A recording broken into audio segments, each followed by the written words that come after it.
नमस्कार विद्यार्थी मित्रो, आमचे YouTube channel science and education corridor यामध्ये आपले सर्वांचे स्वागत.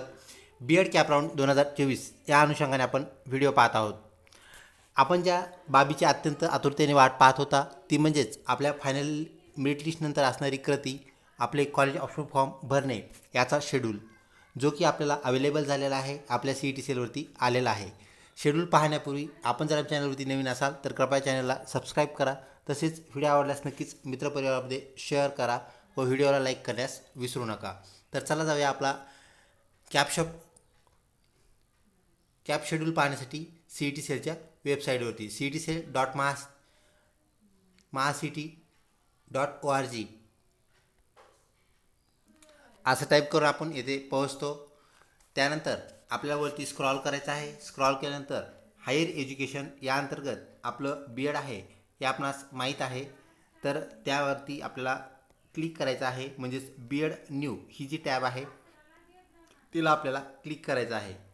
बीएड न्यूला क्लिक करताच आपण परत एका होमपेजवरती जातो, जेथे आपल्याला न्यू रजिस्ट्रेशनची टॅब पाहायला भेटते आणि updated schedule has been uploaded अशा प्रकारचा एक रनिंग मेसेज आपल्याला इथे पाहायला मिळतो आहे. तत्पूर्वी आपल्या न्यू रजिस्ट्रेशनची काय हालत सुरू आहे ते आपण पाहूया. तर आपण इथे पाहू शकता न्यू रजिस्ट्रेशन अजूनही होऊ शकतं, कारण आपल्याला इथे न्यू रजिस्ट्रेशनला क्लिक केल्यानंतर तुम्ही CET दिलेला आहे का असं विचारण्यात येत आहे. सहजपणे आपण अजून काही जे उरलेले तास आहेत त्यामध्ये रजिस्ट्रेशन करू शकता. ही बाब लक्षात घ्या. ज्यांचे रजिस्ट्रेशन बाकी असेल त्यांनी रजिस्ट्रेशन करण्याची त्वरा करावी, गडबड करावी. न्यू रजिस्ट्रेशनपासून आपण वरती परत आलो आहोत, बॅक आलो आहोत. हे बॅक आल्यानंतर ॲडमिशन शेड्यूल याला आपल्याला क्लिक करायचं आहे. याला क्लिक करताच आपल्याला 6 तारखेला म्हणजेच आज सायंकाळी बीएड कॅप फुल शेड्यूल 2024 अशा प्रकारचं इथं टायटल दिसतंय. याला आपण क्लिक करूया. याला क्लिक करताच आपल्याला एक फाईल इथे दिसते, फ्यू पब्लिक फाईल. त्या ओपन याला आपल्याला क्लिक करायचं आहे. ओपनला क्लिक करताच डाउनलोड करण्याचा ऑप्शन आपल्याला दिसतो आणि फाईल डाउनलोड झाल्यानंतर आपल्याला ओपन झालेली पाहायला मिळते. तर आपण इथे पाहू शकता स्क्रीनवरती CET सेलचा कोटेशन म्हणजे state common entrance test cell Maharashtra state हे आपल्याला पाहायला मिळतं. त्यानंतर ही नोटिफिकेशन आपल्याला 6 तारखेला रिलीज झालेली पाहायला मिळते, 6 ऑगस्ट 2024. आणि नोटिफिकेशनचं जे टायटल आहे सेंट्रलाइज ॲडमिशन प्रोसेस म्हणजेच कॅप प्रोसेस ज्याला आपण म्हणत असतो, tentative schedule for BEd course academic year 2024-25. एक लक्षात घ्या, हा जो शेड्यूल आहे हा तिन्ही टाईपच्या बीएड कोर्ससाठी आहे. जनरल बीएड, त्यानंतर स्पेशल बीएड आणि त्यानंतर ELCT बीएड. ही गोष्ट आपण लक्षात ठेवा. तर या तिन्ही पद्धतीच्या विद्यार्थ्यांनी जी CET दिलेली आहे तर त्या तिघांनाही ह्या शेड्यूल लागू होतो. कॅप राऊंड फर्स्ट जो ऑलरेडी सुरू झालेला आहे, ज्याच्या आपण एका विशिष्ट टप्प्यावर पोहोचलो आहोत, तो म्हणजेच आपली alphabetical merit list already publish झालेली आहे. त्यानुसार आपले नाव आपण तिथे शोधतो आहेत, पाहतो आहोत. तर आपल्याला महत्त्वाची जी कॅप ॲक्टिव्हिटी आहे ती म्हणजेच publication of the merit list for round first, जी की 9 तारखेला होणार आहे, 9/8/2024. त्यानंतर आपल्याला इथे एक टायटल पाहायला मिळते, college option filling form for round first round second will be start from 8 August. तुम्हाला अगोदरच सांगितलं होतं मी की जी आपली 9 तारखेची जी अपडेट आहे, 9 तारखेची जी लिस्ट पाहिजे आपल्याला फायनल मेरिट लिस्ट, त्या अगोदरच आपला शेड्यूल प्रसारित होईल व त्यानंतर आपल्याला ते ऑप्शन फॉर्म भरणं सुरू करायचे आहे. तर आपला शेड्यूल आज प्रसारित झालेला आहे विद्यार्थी मित्रो. 8 तारखेपासून म्हणजे ती फायनल मेरिट लिस्ट लागायच्या अगोदरच आपल्याला काय करायचे आहे, ज्यांचे फॉर्म क्लिअर आहेत त्यांनी ऑप्शन फॉर्म भरायला सुरुवात करायची आहे. ऑप्शन फॉर्म भरण्याची तारीख इथे नमूद केलेली आहे. तर आपली 8 तारखेला हे फॉर्म सुरू होणार आहेत. आज 6 तारीख आहे विद्यार्थी मित्रो, 6पासूनच चेक करू नका त्याला. तर 8 तारखेला आपल्याला चेक करायचं आहे. 8पासून फॉर्म सुरू होतील. 8 तारीख, 9 तारीख आणि 10 तारीख या 3 दिवसात हे फॉर्म भरायचे आहेत. 10 तारखेनंतर कुठल्याही प्रकारची त्याला मुदतवाढ मिळणार नाही आणि राऊंड फर्स्ट राऊंड सेकंड याचा आपला फॉर्म भरण्याचा कालावधी चुकू नये आणि चुकल्यानंतर आपल्याला परत त्याची डेट वाढून मिळेल हे आपल्याला सांगता येत नाही. CET सेल देऊ शकतं, परंतु 99.99% आपण ह्या शेड्यूलनुसार आपलं काम करायला पाहिजे. त्यानंतर अलोकेशन ऑफ राऊंड फर्स्ट. तर अलोकेशनचा अर्थ असतो की खऱ्या अर्थाने राऊंड सुरू होणे, म्हणजेच आपले जे फॉर्म भरणं आहेत ते 10 तारखेला संपून जातील. 10 तारखेनंतर आपले फॉर्म सॉर्ट आऊट केले जातील, ते फॉर्म चेक केले जातील. चेक करेल कोण, तर आपलं CET सेल. आणि CET सेल चेक केल्यानंतर राऊंड फर्स्ट आपल्याला खऱ्या अर्थाने प्लेस झालेला पाहायला भेटेल, तो अलोकेट झालेला पाहायला भेटेल. तर त्याचं 14 तारखेला तो अलोकेट होईल आणि त्यानंतर आपल्याला काय करायचं आहे, राऊंड अलोकेशनमध्ये आपल्याला प्लेसमेंट मिळालेली पाहायला भेटते आणि प्लेसमेंट मिळाल्यानंतर आपलं जे कॉलेज आहे तर त्या कॉलेजचं नाव, कॉलेजचा ॲड्रेस आणि कॉलेजसाठीचं लागणारं जे लेटर आहे ते पण आपल्याला डाउनलोड करून घेता येईल व त्याची प्रिंट आपल्याला सोबत न्यावी लागेल. त्यालाच आपण placement or allocation of round असं म्हणतो. त्यानंतर आपल्याला 14 तारखेला कळून जाईल की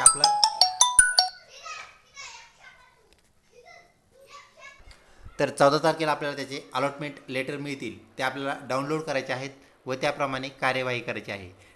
तर त्यानंतरची आपली कार्यवाही अत्यंत महत्त्वाची आहे. Candidate report to allocated college and seek admission for round first. ज्यांचा पहिल्या राऊंडमध्ये ज्यांचं कॉलेज अलॉट झालं आहे, कॉलेज त्यांना मिळालं आहे, तर त्यांनी सीक ॲडमिशन म्हणजे ॲडमिशन घ्यायचं आहे. कधी घ्यायचं आहे तर 16 तारखेपासून 20 तारखेपर्यंत त्याला वेळ आहे. 16 तारीख, 17 तारीख, 18 तारीख, 19 तारीख आणि 20 तारखेला सायंकाळी 5च्या अगोदर. सायंकाळी 20 तारखेला 5च्या नंतर तुम्ही गेले, आपलं ॲडमिशन आपोआप कॅन्सल होतं. ह्याची आपण दक्षता घ्यायची आहे. तर आपण कुठल्याही तारखेचा विचार न करता पहिल्याच दिवशी म्हणजे 16 तारखेला काय करायचं आहे, आपल्या दिलेल्या ॲड्रेसवरती म्हणजेच आपल्याला 14 तारखेला जे लेटर मिळेल, जी प्रिंट आपल्याला मिळेल त्या ॲड्रेसवरती आपल्याला काय करायचं आहे, त्या कॉलेजला जाऊन व्हिजिट करायचं आहे. सर्व ओरिजिनल डॉक्युमेंट्स आपल्याला सोबत न्यायचे आहेत. त्यामध्ये 10वीचा मार्क मेमो, 12वीचा mark memo, first year, second year, third इयरचे मार्क्स मेमो, त्यानंतर आपलं TC, जी TC तुमची असेल, मग ती ग्रॅज्युएशनची असू द्या, पोस्ट ग्रॅज्युएशनची असू द्या, post graduation pass, post graduation fail, कोणतीही TC तिथे चालते. ती TC तुम्हाला सोबत ठेवावी लागेल. सगळे ओरिजिनल डॉक्युमेंट्स सोबत ठेवावे लागतील. ओरिजिनल आधार कार्ड, पासपोर्ट फोटो आपल्याला सोबत ठेवावे लागतील. त्यानंतर मायग्रेशन सर्टिफिकेट, जर नंबर तुमचा इतर विद्यापीठामध्ये लागला तर मायग्रेशन सर्टिफिकेटसुद्धा तुम्हाला लागेल. अशा प्रकारे सर्व कागदपत्र घेऊन तिथं हजर व्हायचं आहे. सर्व डॉक्युमेंट व्हेरीफाय आपल्याला करायचे आहेत. जे जे डॉक्युमेंट्स तुम्ही आपल्या कॅप राऊंडमध्ये अपलोड केलेले आहेत ते ओरिजिनल फॉर्ममध्ये आपल्याला इथे आता लागतील. ह्याची आपण दक्षता घ्यायची आहे. तर ती कार्यवाही आपल्याला 16 ते 20 ऑगस्ट 2024 या दरम्यान करायची आहे. त्याला आपण म्हणूया राऊंड फर्स्ट. त्यानंतर परत काय होईल तर college upload the admitted candidates on the portal. तर 21 तारखेला सर्व विद्यार्थ्याची लिस्ट आपल्याला लागलेली पाहायला मिळेल. 21 तारीख ॲडमिशनसाठी नाही, ही गोष्ट आधी लक्षात घ्या. 20 तारखेला ॲडमिशन संपून जातील आणि 21ला त्यांची लिस्ट लागेल. ती लिस्ट आपल्यासाठी नाही आहे, तर ती कॉलेजची लिस्ट काय करेल, आपलं जे कॉलेज आहे ते पोर्टलला म्हणजे CET सेलला काय करेल, ती अपलोड करेल. तर CET सेलला त्या दिवशी 21 तारखेला सर्व विद्यार्थ्यांचा नंबर कुठले कॉलेज एक्सेप्ट केले ते त्यांना कळून जाईल. त्यानंतर विद्यार्थी मित्रो, पुढची जी कृती आहे आपल्याला इथे आपण पाहू शकता, candidate registration for unregistered CET qualified candidates for round third and institutional level round, ज्याला आपण इन्स्टिट्यूट लेवल राऊंड असं म्हणत असतो. तर तो राऊंड जो आहे तो 10/8/2024 ते 3/9/2024 या दरम्यान आपल्याला काय करायचे आहेत, त्याचे रजिस्ट्रेशन्स करायचे आहेत.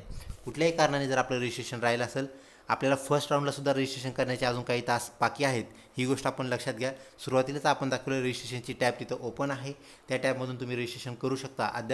अद्याप ज्यांनी रजिस्ट्रेशन्स केले नाहीत त्यांनी रजिस्ट्रेशन करून आपला फर्स्ट राऊंडमध्ये सहभाग करून घ्यावा. जर आज आपण रजिस्ट्रेशन केले नाही तर आपल्याला डायरेक्ट थर्ड राऊंडसाठी किंवा त्याच्या पुढच्या राऊंडसाठी रजिस्ट्रेशन करावे लागतील. याची आपण गांभीर्याने दखल घ्यावी. त्यानंतर कॅप राऊंड सेकंड याचाही शेड्यूल आपल्याला इथं पाहायला मिळतो आहे. Display of vacant seats for round second सुरू होण्यापूर्वी 21 तारखेला आपल्याला जी लिस्ट लागणार आहे तेथे आपल्याला व्हॅकंट सीट्स कळतील. तर लक्षात घ्या, मॅक्झिमम सीट्स ह्या राऊंड फर्स्टमध्ये बुक होत असतात. त्यानंतर राऊंड सेकंडचे सीट्स आपल्याला व्हॅकंट सीट कळतील आणि त्यानुसार मग आपल्याला काय करायचं आहे, तर पुढील कार्यवाही करायची आहे. त्यानंतर अलोकेशन ऑफ राऊंड सेकंड, त्यानंतर राऊंड सेकंडची लिस्ट आपल्याला 26 तारखेला मिळालेली पाहायला भेटेल. त्यानंतर इथे सांगितलं त्यांनी राऊंड सेकंडचे जे विद्यार्थी आहेत तर त्यांनी ॲडमिशन घेण्यासाठी कॉलेजमध्ये सीक करायचं आहे, जायचं आहे. तर 28 तारखेपासून ते 30 तारखेपर्यंत लक्षात घ्या, सुरुवातीचा कालावधी जो आहे तो आपल्याला 16 ते 20 तारखेपर्यंत पाहायला भेटतो. बराच कालावधी आहे. राऊंड सेकंडला तेवढा कालावधी आपल्याला मिळत नाही. तर राऊंड सेकंडला आपल्याला मिळालेला जो कालावधी आहे विद्यार्थी मित्र तो पहा, 28 तारीख, 29 तारीख व 30 तारीख, फक्त 3च दिवस आपल्याला कालावधी दिलेला आहे. त्यामुळे राऊंड फर्स्टमध्ये आपला नंबर कसा लागेल या संदर्भात आपण प्रयत्न करायचे आहेत. तसेच विद्यार्थी मित्र, आपलं मेरिट काही असो, आपल्याला कितीही पर्सेंटाईल असो, त्याला आपल्याला ऑप्शन फॉर्ममधून एक चान्स आपल्याला असतो. तर ऑप्शन फॉर्ममधून आपण काय करायचं आहे, जास्तीत जास्त ऑप्शन्स द्यायचे आहेत जेणेकरून आपला नंबर पहिल्याच मेरिट लिस्टमध्ये लागला पाहिजे, ज्याला आपण कॅप राऊंड फर्स्ट म्हणतो.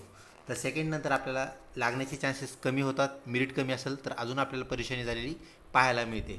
त्यानंतर college upload the information about admitted candidates. ज्या विद्यार्थ्यांनी ॲडमिशन सेकंड राऊंडमध्ये घेतलेत त्यांची माहिती 31/8/2024ला CET पोर्टलला मिळेल आणि त्यानंतर सुरू होईल आपला राऊंड नंबर 3. त्यानंतर परत आपल्या ज्या सीट्स अवेलेबल होतील त्या 31/8ला त्याच दिवशी आपल्याला व्हॅकंट सीट कळतील, ज्या की अत्यंत कमी राहिलेल्या असतील. ही गोष्ट आपण लक्षात घ्या. त्यानंतर already field candidates edit cap application form if required. जर एखाद्याने फॉर्म ऑलरेडी सेकंड राऊंडला भरला होता, पहिल्या राऊंडला भरला होता पण नंबर लागला नाही, तर त्या विद्यार्थ्यांना सुद्धा फॉर्म एडिट करायचे, परत त्यांना ऑप्शन फॉर्म टाकायचा आहे. ही गोष्ट आपण लक्षात ठेवा. बिना ऑप्शन फॉर्म टाकता कुठल्याही राऊंडला तुम्हाला तुमचा विचार CET सेल करत नाही. तुम्ही नुसता रजिस्ट्रेशन करून ठेवलं आणि ऑप्शन फॉर्म टाकलाच नाही, ह्याचा अर्थ तुम्हाला गरज नाही किंवा ॲडमिशन घेण्याची इच्छा कमी आहे. त्यानुसार CET सेल तुमचा विचार करत नाही, हे लक्षात घ्या. मग तुमचं पर्सेंटाईज काही जरी असेल तर CET सेलला तितकंसं त्याचं घेणं नाही आहे. तर त्या हिशोबाने आपण कार्यवाही करायची आहे. इथं परत सांगितलं त्यांनी डबल काय करायचं, तुम्हाला फॉर्म एडिट करा, कॅप फॉर्म एडिट करा, ॲप्लिकेशन फॉर्म एडिट करा. गरज असेल तर college option form filling for all candidates. पुन्हा एकदा आपल्याला फॉर्म फिल करायचा आहे आणि फॉर्म फिल केल्यानंतर त्याची कालावधी त्यांनी इथं दिला आहे 1 ते 3 सप्टेंबर आहे. हा 9वा महिना आहे. 9व्या महिन्यात ही कार्यवाही सुरू होईल, म्हणजे पुढील महिन्यामध्ये. त्यानंतर स्क्रुटिनिटी पहिल्यासारखंच, म्हणजे आपल्याला दरवेळेस काय करायचं आहे, फॉर्म रजिस्ट्रेशन करायचं आहे, फॉर्म फिल करायचा आहे, त्याची स्क्रुटिनिटी करून घ्यायची आहे. त्यानंतर पहिली मेरिट लिस्ट लागेल, ज्याला आपण alphabetical merit list for round 3 असं म्हणूया.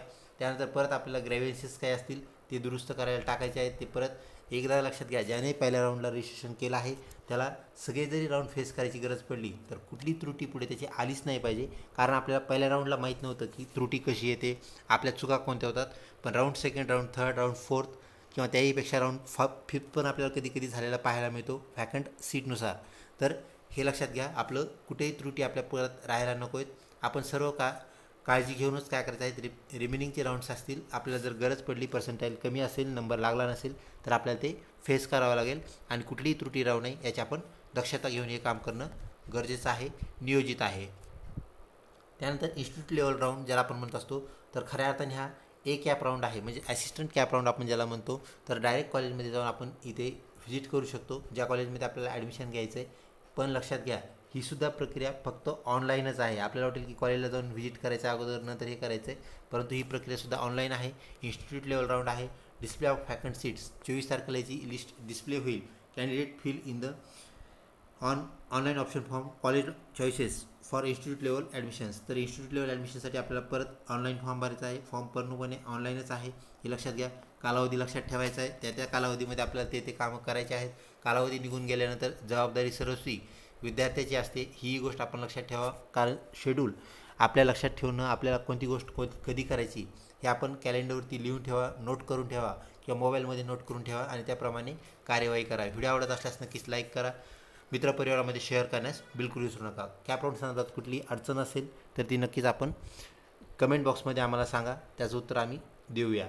तर विद्यार्थी मित्रो, लक्षात घ्या, ज्यांचे कॅप रजिस्ट्रेशन अजूनही बाकी आहेत, कुठल्या कारणाने त्यांचे राहिले होते, कुठलं डॉक्युमेंट नाही आहे, अशा हिशोबाने राहिले असतील तर त्यांनी राहिलेल्या कालावधी कॅप रजिस्ट्रेशन्स करून घ्याने आणि आपलं पहिल्या राऊंडमध्ये नाव नोंदवणे ही बाब आपण लक्षात घ्या. लवकरच भेटूया पुढच्या व्हिडिओमध्ये. अजून ऑप्शन फॉर्म कसे भरायचे तसंच या संदर्भातले जे डिटेल्स आहेत ते आपण पुढच्या व्हिडिओमध्ये डिस्कस करणार आहोत. त्यामुळे पुढच्या व्हिडिओच्या नोटिफिकेशनसाठी बेल आयकॉन बटन नक्कीच प्रेस करून ठेवा. लवकरच भेटूया पुढच्या व्हिडिओमध्ये. तोपर्यंत धन्यवाद.